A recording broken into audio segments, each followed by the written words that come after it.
அதான் உனக்கு குழந்தையே இல்ல. கடவுள் மலடியா வச்சுட்டாரு உன்ன அப்படின்னு உயிருக்கு உயிரா பழகுன தோழி சொல்லி காமிச்சாங்க. 1 நட இல்ல 10 நட.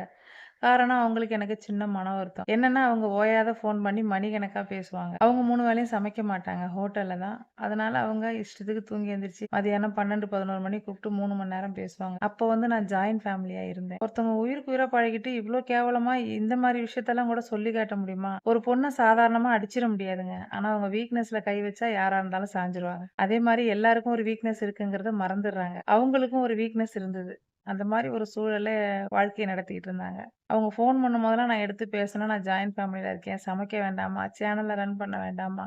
YouTube, Instagram, Facebook இது எதுவுமே யோசிக்காத பேசினாங்க. சாதாரண மனுஷங்க சொல்றதெல்லாம் நடக்கணும்னா, இங்க எதுக்கு கோயிலு, சர்ச்சு, மசூதிலாம்? நெனச்சு பாருங்க. நான் அதனால வருத்தப்படல. நம்மள அதிகமா கஷ்டப்படுத்துறது நம்ம கூட பழகுறவங்க தான். காரணம் நம்மள பத்தி எல்லாம் தெரிஞ்சுப்பாங்க. நம்மளும் வீக்னஸா இருக்கும்போது சொல்லிட்டு அழுவோம், கட்டிப்பிடிச்சு அழுவோம். இவங்க உயிருக்கு உயிரானவங்கன்னு நெனச்சு அழுவோம். ஆனா எல்லார் வாழ்க்கையிலயும், எல்லா குடும்பத்திலயும் சின்ன சண்டை வரும். எல்லா உறவுலயும். டீசென்ட்டா விலகாம என்னென்னவோ பேசுவாங்க நம்மள. அவங்க பேசும்பொழுது நான் போட்ட வீடியோலாம் நல்லா இருக்கு, சூப்பரா இருக்குன்னவங்க சண்டை வந்ததுக்கப்புறம், "நீ என்ன குத்தி காட்டி தான் வீடியோ போட்டேன்னாங்க." ஆனா நான் பேசினது அப்பயும் இப்பயும் மோட்டிவேஷன். இப்பதான் பெருசுங்கிறோம்.